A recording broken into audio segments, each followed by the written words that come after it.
ഇനി ഗ്രാനറി അഥവാ ധാന്യപ്പുര. പ്രാചീന ഇന്ത്യയിൽ നിലനിന്നിരുന്ന നദീതട സംസ്കാരമായിരുന്നു സിന്ധു നദീതട സംസ്കാരം അഥവാ ഹരപ്പൻ സംസ്കാരം.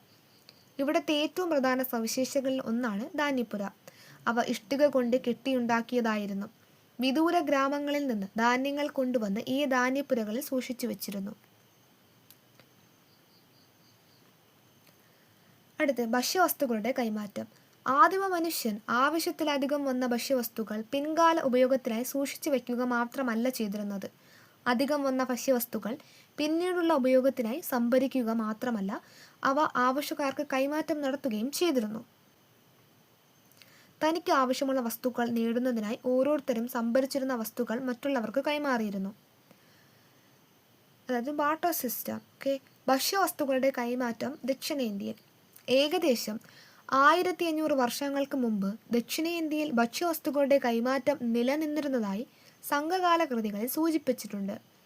ഓരോ പ്രദേശത്തുള്ളവരും മറ്റു പ്രദേശങ്ങളിലുള്ളവർക്ക് അവർ സമാഹരിച്ച ഭക്ഷ്യവസ്തുക്കൾ കൈമാറുകയും അവരിൽ നിന്ന് തങ്ങൾക്കാവശ്യമുള്ളത് സ്വീകരിക്കുകയും ചെയ്തിരുന്നു. കടൽ തീരത്ത് താമസിച്ചിരുന്നവർ മറ്റു പ്രദേശങ്ങളിൽ ഉള്ളവർക്ക് ഉണക്ക മത്സ്യവും ഉപ്പും കൈമാറി.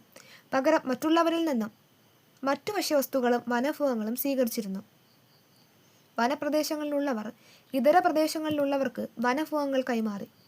സമതലങ്ങളിൽ താമസിച്ചിരുന്നവർ തങ്ങളുടെ കാർഷിക ഉൽപ്പന്നങ്ങൾ ഇതര പ്രദേശങ്ങളിലുള്ളവർക്ക് കൈമാറുകയും ചെയ്തിരുന്നു.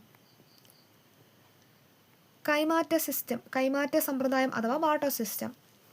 നാണയ വ്യവസ്ഥ നിലവിൽ വരുന്നതിന് മുമ്പ് സാധനങ്ങൾ പരസ്പരം കൈമാറ്റം ചെയ്യുന്ന രീതിയാണ് ഉണ്ടായിരുന്നത്.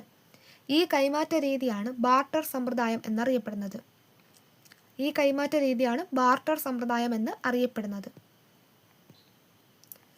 ഇത്തരം കൈമാറ്റങ്ങൾ സമൂഹത്തിൽ നിരവധി മാറ്റങ്ങൾക്കിടയായി. സാധനങ്ങളുടെ കൈമാറ്റം കച്ചവടത്തിലേക്ക് നയിച്ചു. അതുവഴി ചന്തകൾ രൂപം കൊണ്ടു. ചന്തകൾ ക്രമേണ കച്ചവട കേന്ദ്രങ്ങളായി വികസിച്ചു. സാധനങ്ങൾ വാങ്ങുന്നതിനും വിൽക്കുന്നതിനുമായി ജനങ്ങൾ കച്ചവട കേന്ദ്രങ്ങളിൽ എത്തുകയും അവ ക്രമേണ നഗരങ്ങളായി മാറുകയും ചെയ്തു.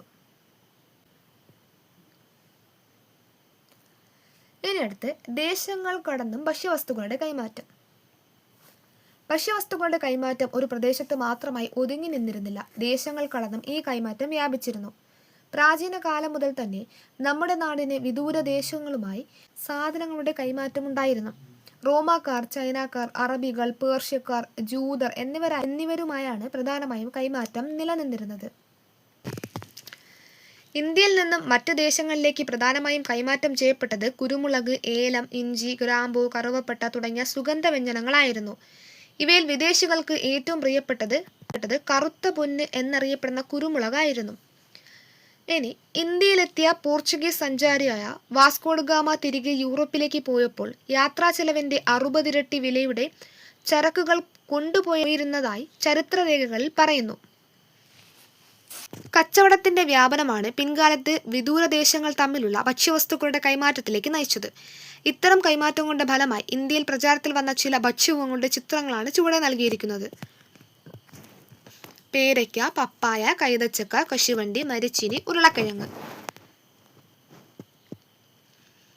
ഈ പേരയ്ക്കയുടെ ജന്മദേശം മെക്സിക്കോയാണ്.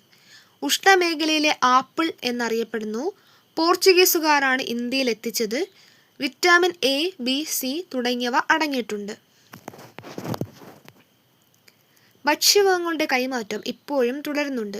കച്ചവടത്തിന് പുറമെ തൊഴിൽ തേടിയും വിദ്യാഭ്യാസത്തിനും വിനോദത്തിനും മറ്റുമായി ലോകത്തിന്റെ വിവിധ ഭാഗങ്ങളിലേക്ക് മനുഷ്യർ ഇന്നും സഞ്ചരിച്ചു കൊണ്ടിരിക്കുന്നു. ഈ വിനിമയം കൂടുതൽ വ്യാപകമാകുന്നു.